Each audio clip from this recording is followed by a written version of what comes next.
Welcome to the acclaimed podcast, The Deep Dive, featuring your esteemed hosts, Andy Monitor and Drew Dinzik, powered by BetSperts. Welcome to The Deep Dive. Let's talk some Los Angeles Superchargers. This team finished 5-12 and fourth in the AFC West last year. And as a result of that, everyone got fired. Tom Telesco let go. Brandon Staley was dismissed in mid-season. I forgot about that. He was let go with 3 games to play. Do you remember who the interim coach for the Chargers were? It was Andy. You got a name? I can't do it. I can't remember it. Giff Smith. Because I knew we had a joke about him. It was Giff or Jeff. We couldn't decide. Giff or Jeff. Jeff Smith took over. Jeff Smith had Easton Stick at the helm. And I'll tell you what, man. He produced some of the most entertaining results of the Chargers season. Actually, I take that back. Brandon Staley produced the most entertaining results, which was the 63-21 loss at the Las Vegas Raiders, December 14th. That was a Thursday night football game. That was the game before he got fired. I mean, that was the game that the team said, "Get this fucking guy out of here." Yeah, the defense was not tackling. That was maybe my favorite. My 2 favorite games are opposites. It was that one and then the Vikings Raiders game that were just like, oh, these are both the 85 Bears now. This is what we're going to get. This is going to be the greatest defensive performance ever. But this one was truly hilarious because if you had to, if I gave you, I'm not even giving you a list, but if we just said, hey, you woke up from a coma, there was a game that had 90 points in it last year, whatever, name the 2 quarterbacks. It would have taken a while. And you'd have never gotten Easton Stick. Easton Stick would not have been in it. You'd have given up. Yeah, you wouldn't have gotten Aiden O'Connell either. No way. Easton Stick versus Aiden O'Connell. Here's something funny. Are you ready for this? The total in that game was 34.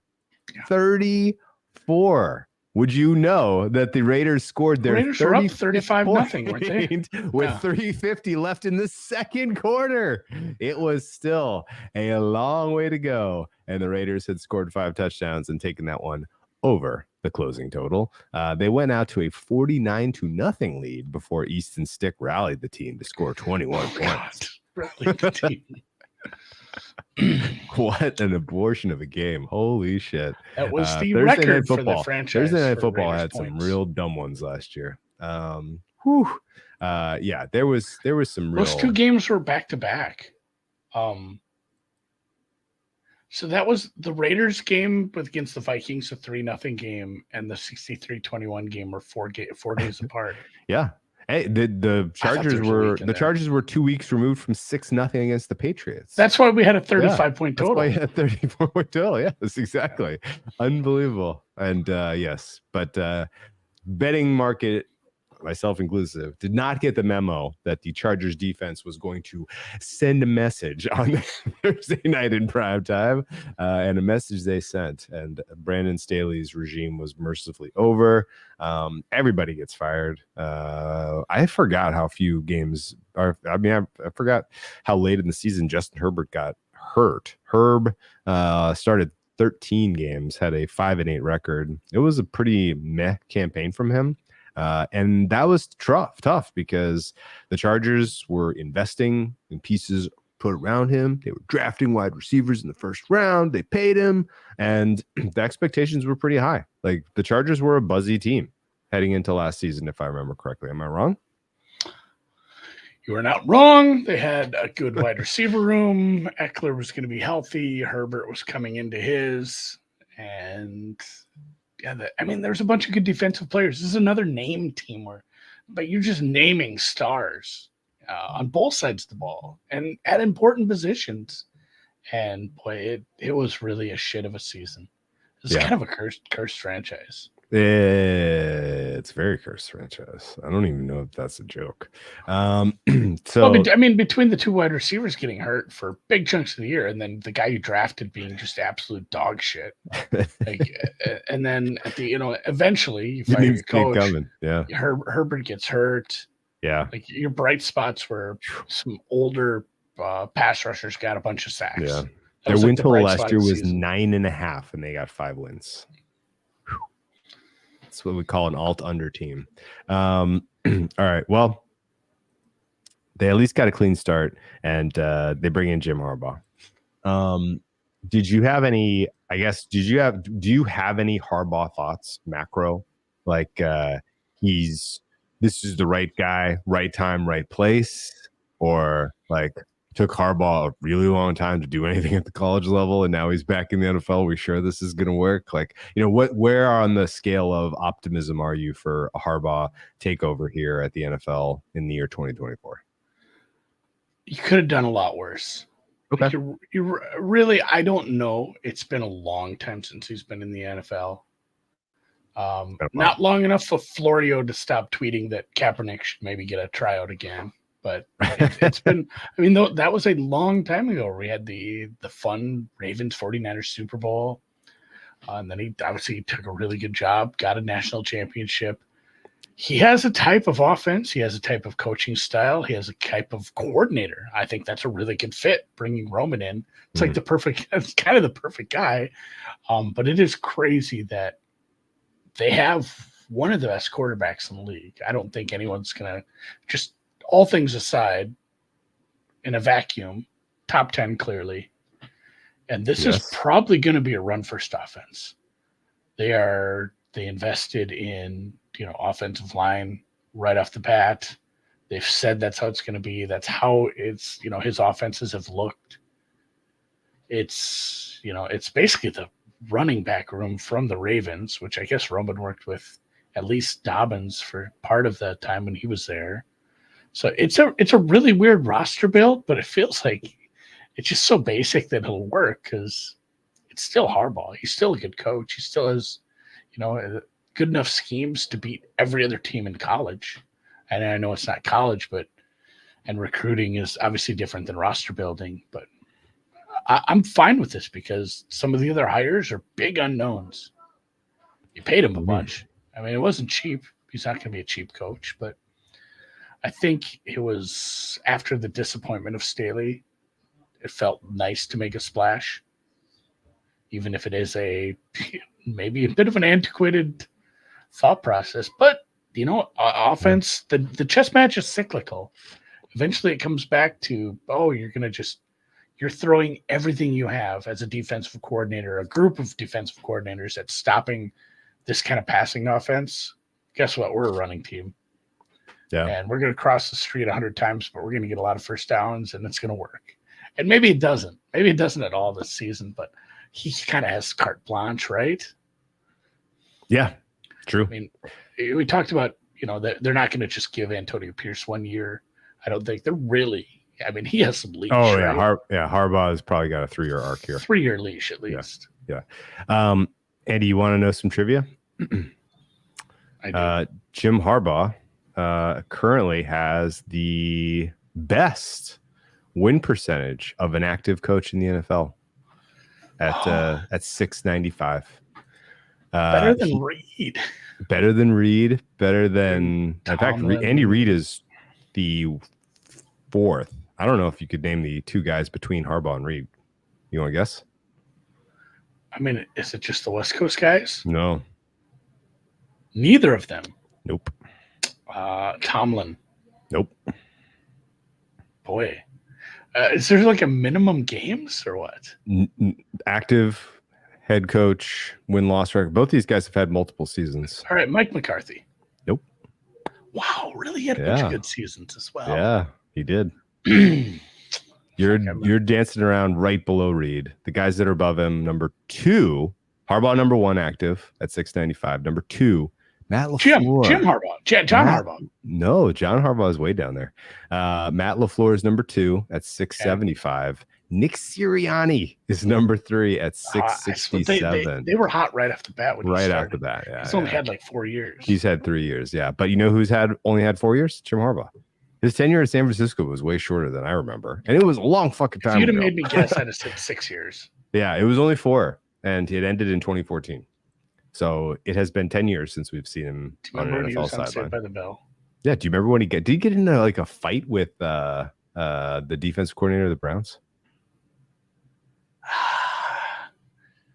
He got into a real aggro situation with the line. He was a Lions head coach at the time, Jim Schwartz. It was like a really hard handshake. There was like he patted him on the back like aggressively to the point where Jim Schwartz is like, "Fuck's your problem?" Yeah, I'm gonna have to go watch that clip after this. Now. I know we're gonna see Chargers Browns this year, I think, right? Oh, we'll get a chance to relive the handshakes. We'll get a chance to relive some of the Harbaugh v. Harbaugh stuff this year. The whole Chargers schedule looks fun as hell. I'm happy he's back in the league. Very happy. Like, he's a character. We needed him back. We needed him bigly. Did you see some of the quotes about when Herbert got stuck in the elevator? It's just everything. It's just quintessential brilliance. I loved it. And I'm not saying brilliance like this guy's a great coach, but brilliance is like this guy's a great quote. This guy is a walking quote. He's amazing. Yeah, I absolutely loved it. Anyway, Harbaugh's back for better or worse. and I honestly, like, sometimes guys will take over and they say whatever they say to get the job in the first place, and then they pick up an incomplete. The pieces are incomplete. There are holes in a roster, and sometimes the guy that promised and said whatever he said to get hired will gloss over the fact that the roster is flawed. Harbaugh did not do that, which I really appreciate. He had eyes wide open, like, these are our weaknesses. We are going to build through the trenches, particularly on the offensive side of the ball, and we'll figure the rest out down the road. And I think that's probably a very sound strategy, especially considering what some of the other new head coaches have done in their starts, with reclamation projects. And, this one has a high likelihood of succeeding, not just because Harbaugh has done it at the NFL level and really hasn't shown us a reason why he can't be a successful head coach here, but because he's got one of the top 10 quarterbacks in the league, as you said. Like, how high is your floor if you've got Justin Herbert healthy? Well, that's the thing. If you want to build a run first offense, what's really nice to have? A good quarterback to fall back on third down. Yeah, right. That's right. And I think ultimately coming in with that vision and then learning, being surprised to the good of, whoa, we actually have some nice passing offense here. We could do that too. Nice. Like, that's probably how this likely goes.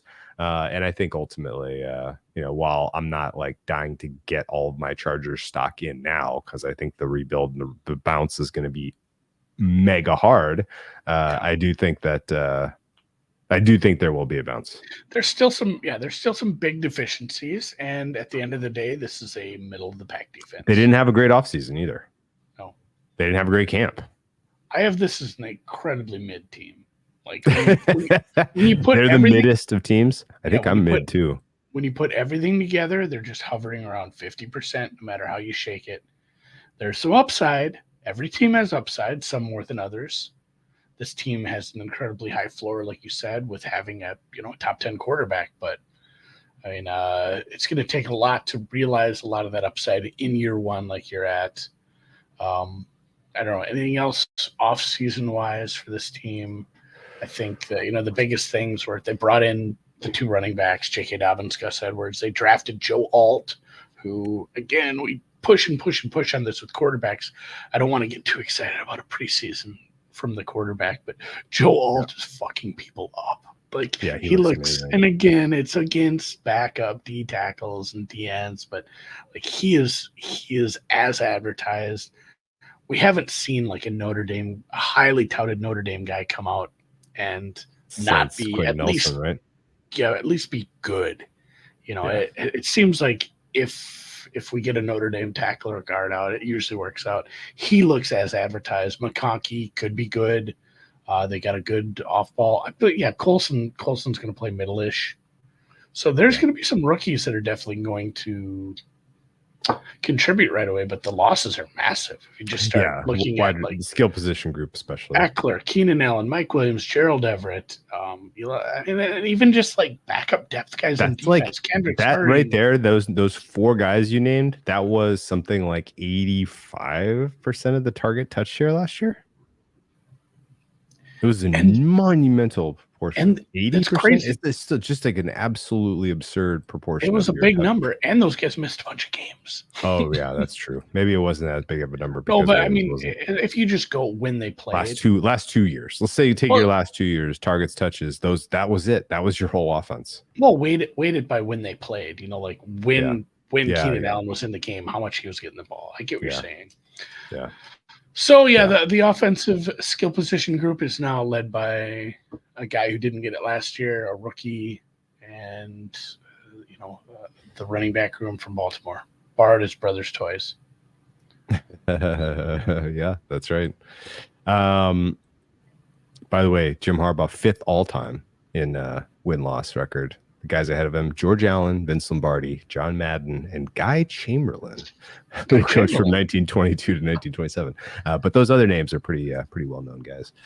So he's in rare air. Anyway, the skill position group, I wish they had done something. I don't know what the plan. I don't know what plan I would have endorsed. I'm fine letting guys like Eckler and Keenan Allen go, because let them find the end of their careers on someone else's team. I'm fine with that. Williams felt like there maybe was enough there to try to keep enough chemistry between him and I think upside to be a wide receiver one with Herb. So I would have kept him, but whatever. I think the plan to backfill wasn't really executed well. Guy Chamberlain's real first name starts with a B. Pretty common name with a B. Yes. Bert. Berlin. Obviously, Berlin. Berlin Chamberlain. Berlin. Berlin Chamberlain. I'm on his Wikipedia page. It is something. This guy fought in World War I, guys. So, went to Nebraska. Always a powerhouse. Will Dissly is their starting tight end. Yes. This skill position group is probably. I mean, let's not beat around the bush. This is the worst skill position group in the NFL. I have a 3 for the Giants. I have a 2 for New England. So it's the same as New England. I have this as a 2. Okay, I'm at 1.5. This is my worst. Tied for worst with New England. Okay. Well, spoiler. Let's go through the ratings, I guess. I don't have much more to talk about their offseason because, again, like I like that they acknowledged where they were at in terms of deficiencies across this roster. I recognize that they've had a bad preseason and training camp just based on some of the bad injury luck to some really kind of important players, but long way to go. A lot of football to be played. Where are you for your QBOC number? And I guess what do we think of the install of an offensive mind for Harbaugh, because he's replacing Kellen Moore, who never really, I don't think, had the opportunity or did a good job of developing an identity for the Chargers last year. And Greg Roman has pretty clearly proven it, but I don't know that his fastball still exists, does it?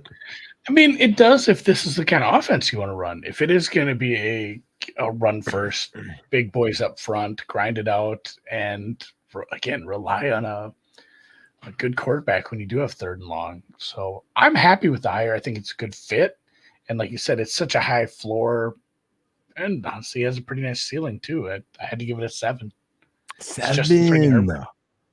Wow. Look at you. Okay. Where you I'm at? at 6. Okay. I am more concerned about the system being able to thrive in today's NFL than you are, surely. And and I think I kind of, I didn't know how much I wanted to put of that in my rating, because I think that's in my skill position too. I'm also a little worried. I'm like, look, I'm not going to sit here and fight and use up hot take bullets and say that Justin Herbert's not a top 10 quarterback, because he clearly has an arm. But at least, and I think we have had a tough time rating him properly, because some of the stuff that he does is not sticky. And you're like, he's either the outlier that can continue to do this stuff and can keep getting away with it, or it's going to come crashing down and he's going to be kind of revealed as a league average guy. which again, like with the arm talent he's got, this is probably not a bad thing. But like, I'm not rushing to put him on the same tier as Trevor Lawrence right now. I'm not rushing to put him on the same tier as as Jalen Hurts right now.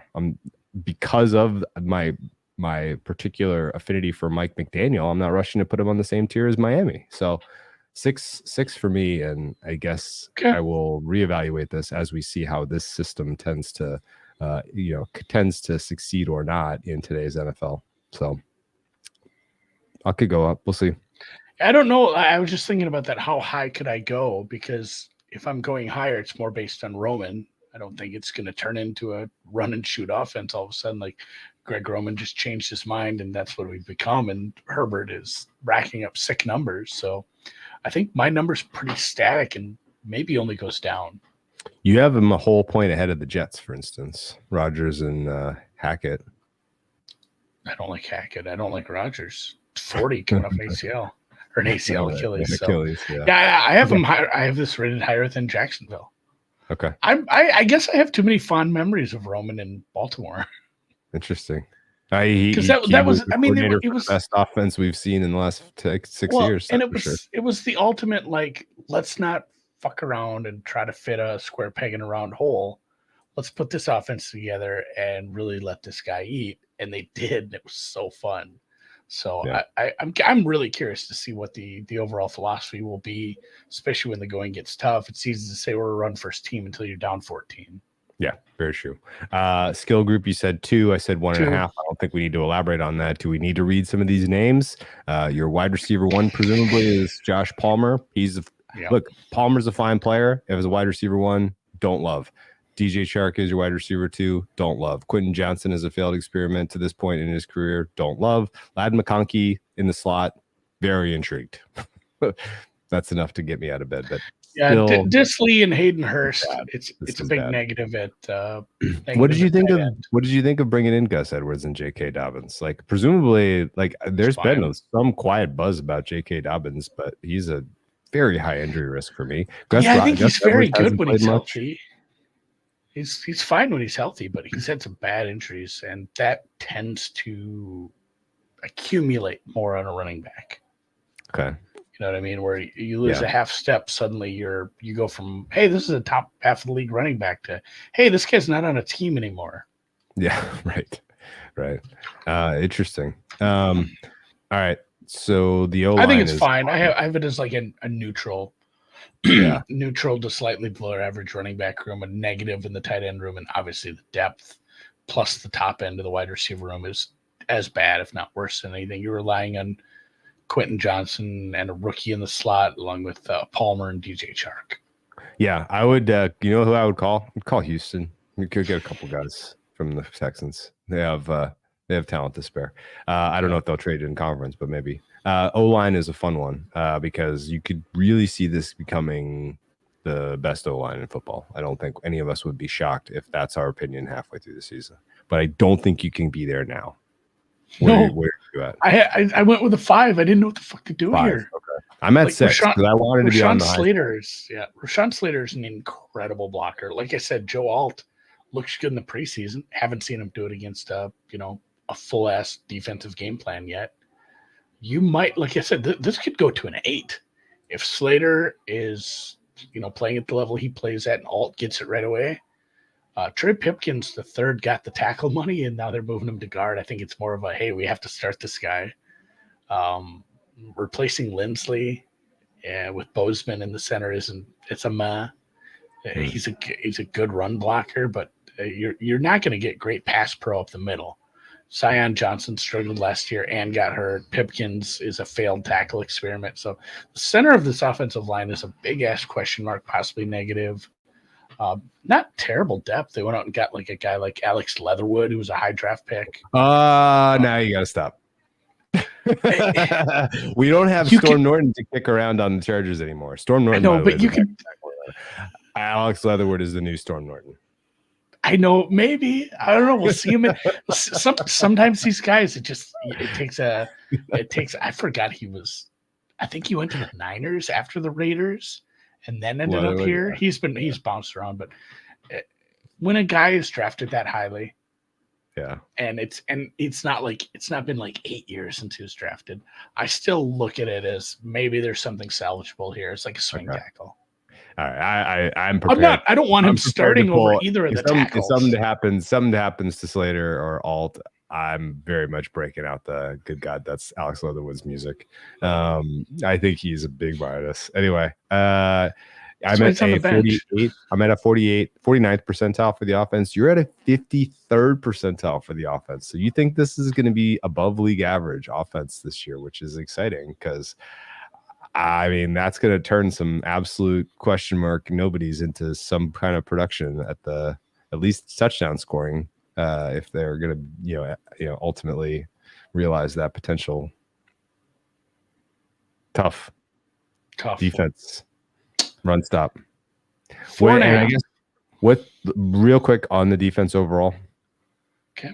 What is your read currently on health and availability of Joey Bosa and Derwin James? It feels like either or both could miss some time.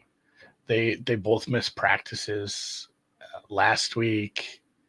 Like honestly, a bunch of guys missed practice. Pipkins was sitting out for some time. Yeah. Bosa, Shark, Derwin James, Hayden Hurst missed some practice. It's very up in the air. But I mean, the thing with like Bosa and Derwin James and even Mac, they're always a little hurt. Just like never 100%. So I guess we'll find out. Okay. So run stop. We've gotten good news on Bosa. Like I think Bosa is going to be okay. Okay. What was your run stop number again? 4 or 4.5? 4.5. 4.5. Okay, I'm at 4. I don't have. Yeah, like Puna Ford. I don't have good run numbers. Basically, the whole front middle. Morgan Fox. Yeah. Tito Ogbania. Bosa's a stud, but he's old and getting injured. Perryman's a very good run stopper, inside linebacker. Mac studded everything, and then Tuapolotuo. Fuck, I can't do that one. Really nice rotational piece. Tui Palatu. Very good run stop numbers when he's in. He's a good rotational piece behind the other front four guys. He's going to rotate in behind probably like Bosa and Diane Henley. Okay to slight plus. So there's some pluses, but more of them are at the second and third levels. Whereas, like, some of the safety play, obviously Derwin James is great at what he does. Even like Gilman, I think I have some good run stop numbers at the third level. But when it starts to get to be the second and third levels are your best run stoppers and your best tacklers, it makes me worried that it's kind of like what we saw with the Raiders. And it was a weird disconnect. And anyone who uses running backs don't matter might start to see this, where you see a team that has just a horseshit success rate against them, but a decent EPA per play. And when you get a disconnect like that, it's the bend but don't break thing. And if you go look, the Raiders are a good example. If you go look, they didn't give up very many like 20-yard runs. I think they were in the top half on that. They only gave up one 40-yard run. So when success rate is just getting the first down, but a big EPA play is getting the first down and then going for 30 more or a touchdown. There's some of these defenses that it's hard to grade because you look at the success rate. It's like, man, they're just a horseshit success rate, but the EPA per play looks good because they don't give up. They don't get gashed. And I think that's kind of what you're seeing here too, is, they're making the tackles, but it's after the guy got 4 yards in a cloud of dust. Okay. It's not great, especially if you run into a running team who's willing to do that over and over, so you're not getting the ball back. I don't have a strong opinion here, but I just gave them a 4 because their run block win rate was bad last year. Their EPA per rush was bottom 10 last year. And I don't know that I see enough in scheme and player turnover to think that there's going to be a marginal improvement. So I'm at 4. Pass rush for you is what? One quick upside on that would be the rookie too, Colson. Like if he ends up getting some more time at inside linebacker, and he's good, rookie, though, so. Yeah, don't have Kenneth Murray to kick around anymore on this team. That's true. There's a lot of those. Don't have this guy to kick around anymore. Pass rush for Chargers is 5.5. We agree. I'm at 5.5 as well. And this was a tough one to not go higher. Names. Yeah, that's kind of where I was at. And I actually was, I don't really have a good explanation for why their numbers last year were not better. They were 29th in pass rush win rate last year. And just in general, like the metrics of, how they did in, third and long and stuff like that, like it all bore out. Like this was not a good team when they needed to be able to find the key pass rush, right? So I don't know. If anything, 5.5 felt high relative to the numbers they put on paper last year. Do you have a read on that? Yeah, again, I'm not getting a ton out of the interior, even Morgan Fox, but obviously Bosa, so good. Max, so good, despite being both old and trying to get an injury. Henley didn't get a ton of snaps, but he's a speedy guy. And he's not going to be asked to do as much from the middle, but Perryman is. I mean, he's more of a off-ball guy. He's a run stop, but he can still contribute. Derwin James can contribute. Some of the secondary can contribute. You have guys who can contribute, but nobody to the level. Like, what are you going to get from a Bud Dupree? What are you going to get from Thule? What are you going to get from Tyre Tart? Like some of the second salvo you're throwing. And that's what'll bring this up, I suppose, because the highs are very high. You have two, I don't know, close to Hall of Famers. They're all pros. And then after that, it gets a little rough.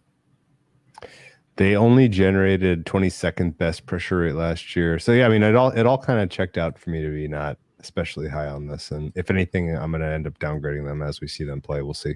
Coverage number for you. This one, again, real tough because this was a bad pass defense in terms of EPA per play against. But yeah, that was the tough players part. to at least have reputation if they're not good. I don't know. So I went 4.5, and 4.5 for me. Asante Samuel Jr., one of your outside corners, Derwin James, and Gilman, your free safety, doing a lot of lifting because after that, it's like the haves and the have-nots. Gilman, very good coverage safety. Derwin James obviously is great at what he does when he's on the field. Sure. He may be in a little bit more of a different role this year. He's going to be more of a true safety is kind of what they're saying, which may benefit the defense even more if he's in coverage more. Asante Samuel is good, but Kristen Fulton sucked ass last year for Nashville, for Tennessee. Yes. And then he got hurt too. Like he was benched, or I don't remember if they just put him on the IR because it's like you're ineffective and you're kind of hurt. Sir Taylor got picked on a lot as your slot nickel guy. Yes. So it's one of those close, kind of like Denver, where, hey, you have a good corner, and I don't think Samuel's as good as Surtain, but nope, he's good. But then the other guys are rough. So despite having a good free safety, an electric strong safety, and a pretty good CB1, it's a below average coverage unit. Yeah. Are we? I'm at 4.5 too. Are we too high? Talking it out now, I think we are. I don't think so because of the help you're going to get from your safeties with the other guys. And at the same time, I don't mind some of the coverage help from the linebacking to core. Okay. I'm keeping a very close eye on the Chargers defensive rating because right now I'm a hair below average and I'm nervous that the reality is they're well below average. Yeah, what if Samuel takes a step back? Suddenly you have 3 bad corners. Yeah. Then it really all the safety help in the world isn't going to bail you out. Yeah. Okay. Special teams for you. 6.5. Dicker the kicker. It's a big number. Okay. Yeah, he's very good. He's very consistent. J.K. Scott, your punter, is improved. Okay. He's getting better, and then I believe it's Darius Davis is your punt returner. Good. Cool. Good enough. Where is your good enough coverage too? Score. Didn't know what to do here. Went with 5 because it's been a decade, 6. Man. I think you're higher on every intangible than me. Well, no, I was generally low on coaches. Yeah, good. Except I had like McVay and Shanahan higher than you, and then all the other guys here like 1 point higher than me. Oh, this was a tough one. Coaching intangibles is our comeback player of the year. We maybe didn't define it well enough coming into the season. That's on the list. Yes. For improvement. Okay. Well, I'd like to I think of it as a like, are you picking up you picking up the added win probability by doing smart things as a coach. And I don't 100% know that Jim Harbaugh will do that, but I have to respect the fact that he's number 5. He's number 5 all time in win percentage at his first stop here, man. Like he does get like he cares about winning more than he cares about anything else. And I think he will look specifically for edges more so than the other old school type of coaches, I think. The only other thing I'll say about that is if he feels old school, he feels like I'm punting on 3rd and 1 or 4th and 1 from the 40 every time. But he has a brother who has a team that has one of the first and best and most well-respected analytics kind of teams put into place. I know they probably don't get together as much as other brothers do, but they talk constantly. No, he just hired his former offensive coordinator. Yeah, I mean, you got to think some of that John has rubbed off on Jim. I would think so. Can you imagine if that'll be one of the most fun outcomes, I think, of the season for me personally, if Jim Harbaugh, I'm going to do this now. Jim Harbaugh is like the most aggressive coach in the year. If he's Campbell. If he's past Campbell, like every fourth, like just blindly aggressive, and it's working because that's the kind of offense they put together. They have a really good short running package. Guess what? Justin Herbert. You know when Justin Herbert does his best work, Andy, on 3rd and 4th down. For some reason, that's where he's his best. That would be an electric outcome, would it not? Yes. If he's just super aggressive, and everyone's like, "Oh shit, we thought he was old." Yeah, that would be fun. I will say that I almost went from 6 down to 5 because the Chargers still do have the single worst home field advantage in the National Football League. As you know why? Because SoFi sucks.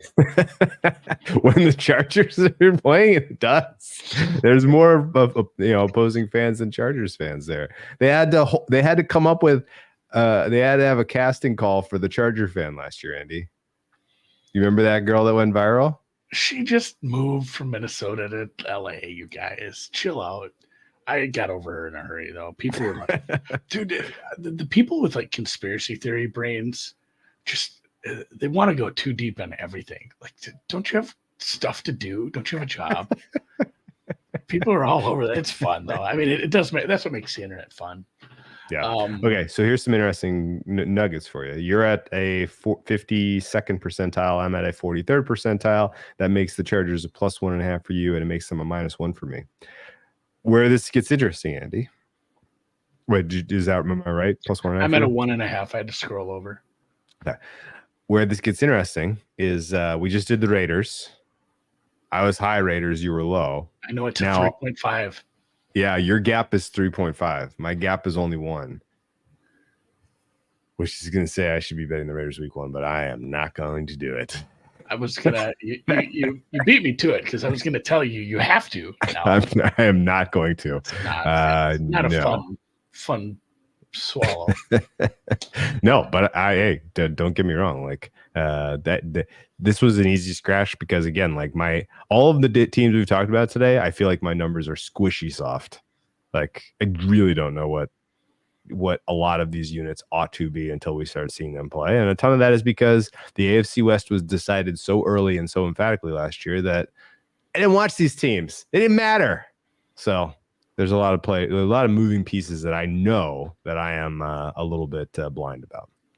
So with that said, look at the schedule. We've been through 31 teams, guys, and no surprises. I'm not gonna spoil it, but our number one team, my number one ranked team is next.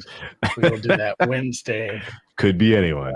It could be any. Honestly, if you're listening, I'm probably pushing this podcast out on like Thursday morning. So if you listen to this podcast, we've already done it on YouTube. If you want to go get ahead on that. Well, we got to look at the schedule still. We're not done. Oh, I'd forgotten all about the schedule. We got way too into Harbaugh. Yeah. Well, it's fun to talk about Harbaugh. Yeah. So anyway, market would say my 1 point gap would be a bet on the Raiders now that they're at 3.5. Your 3.5 point gap would say, if anything, bet on the Chargers, right? Week 1. Yeah. Do you give them even a point of home field advantage? and I think my Chargers home field is like 1.1. Okay. Everybody gets something. Like Okay. You can't get it. Nobody in my system gets a 0. You can't get a 0. I think this is the lowest. I think that this week 1 game is the lowest home field advantage of any team that any team should get all season. Yeah. This game. No real travel. There's no real travel. It's early in the season. There's going to be more Raiders. You know where you're not going to believe this, Andy, but there's a shitload of Raiders fans in LA. Just an absolute dump truck of them. They have Raiders fan beach day down here in Long Beach, where they all bring out their Raiders pop-up tents all in the same day, and they all come to the beach on the same day. It's funny. Yeah, it's crazy how they have a better fan base now somehow in a smaller city. Yeah. Absolutely. Like everyone that interacted with the Raiders at any point in their stop, like developed a what do you call it? A life bond attachment to this team for whatever reason. Yeah. All right. Plus, if you like NWA, the cool hats. There is that. Yes. The branding is just absolutely stellar. That said, the Chargers have amazing uniforms and still it can't catch on in LA. Go figure. What about this schedule intrigues you? Besides the very soft start, this team could be 3-0 and no one would be surprised, right? It'll be fun if they're 3-0 and that Kansas City price gets depressed a little, even though you're paying a Kansas City tax. That is the Kansas City Raider games always get weird too. You said I make the difference between these two games, these two teams 3.5 for week 1. I have the Chargers 3.5 points better. So if I give them a home field bump of even a point, I'm saying I have a full point of value on that line. But we did say the same thing both about these numbers. They are squishy soft. Yeah. They are not firm. There's some of these numbers we're putting out for some of these teams when we make the ratings, we have a ton more confidence in. Yeah. I don't feel so good about this that I'm willing to, back them as a favorite in game 1 against a divisional at 3.5 opponent. points. Yeah. So I'm willing to stay away from stuff like that. The only real they have a similar stretch to the Raiders that we just talked about. You have a nasty one there where you have some road games. Andy, I'm old enough to remember the Raiders having a 49-0 lead against them. Yeah, and that's now that you say that too. I'm not gonna in different quarterbacks for sure. Easton Stick's not rolling out of that tunnel, but yeah, late in the middle part there, you go Cleveland at Cleveland. Yeah, November. Then Tennessee at home, but then Cincinnati, Baltimore, Atlanta, Kansas City, and if this cornerback room is one good corner and 2 bad corners, or worse with injury or some sort of step back by our one good cornerback on the outside, that's some bad offenses to face, I guess. Even Baltimore isn't so much predicated on wide receivers, but that's just a bad offense to face in general. Yeah, especially in a primetime game like Cincinnati and their receivers, Atlanta and their receivers, Kansas City and their quarterback, Tampa Bay and their receivers and quarterback. Here's the thing, though. Like, it's plausible you're going into week 11 with 1 loss.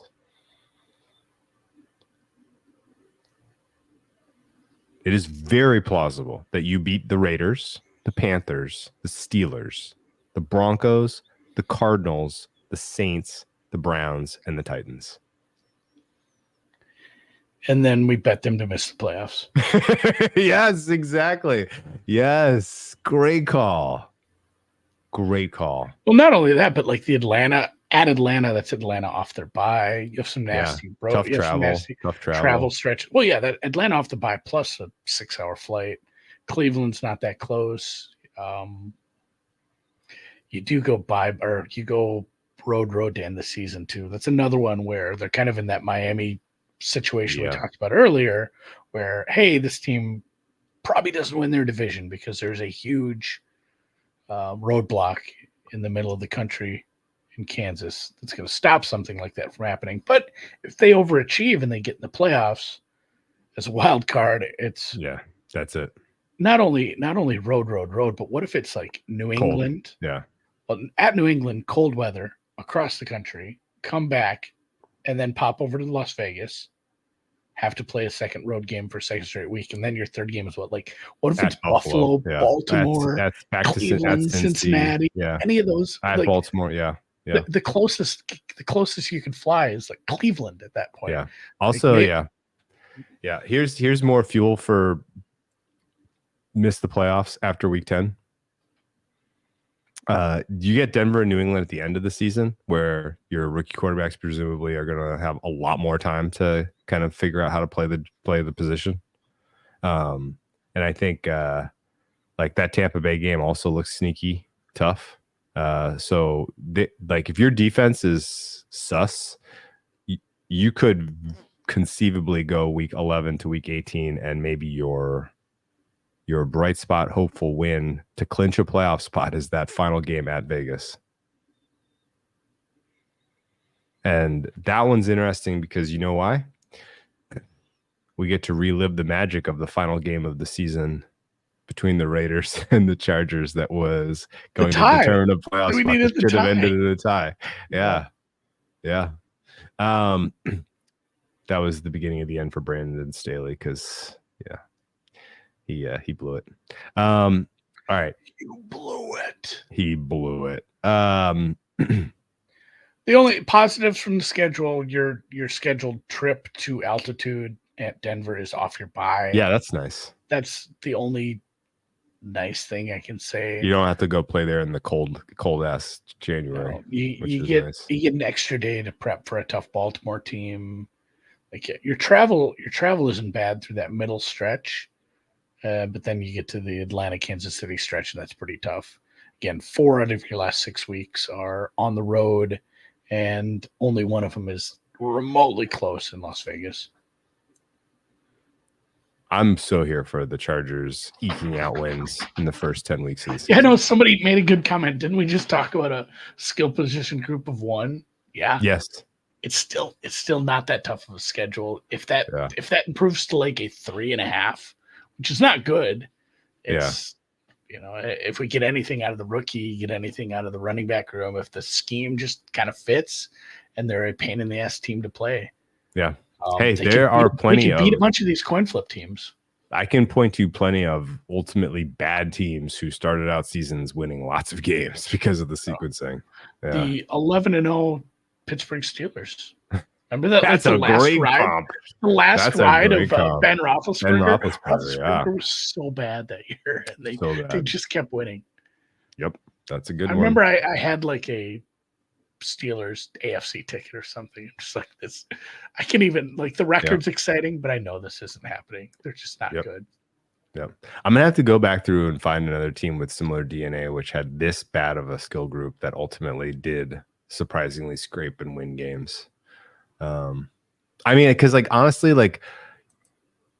if they are winning games, if this team is 10-1 or whatever we said, 9-1, I guess, because they have an early bye, we're not going to be looking at a 1. We're going to have to be like, hey man, Josh Ballmer's popping. Is he the 20th best wide receiver in the league? Maybe. That's what we're going to be wrestling with. And I don't know. Lad McConkey is on pace for setting the rookie receiving receptions record out of the slot, right? I think when did Amari Cooper get hurt? Ooh. So when Cleveland was really Cleveland group. When they were Clevelanding and we had no Chubb, so Jerome Ford is your lead back, and Elijah Moore was your top wide receiver.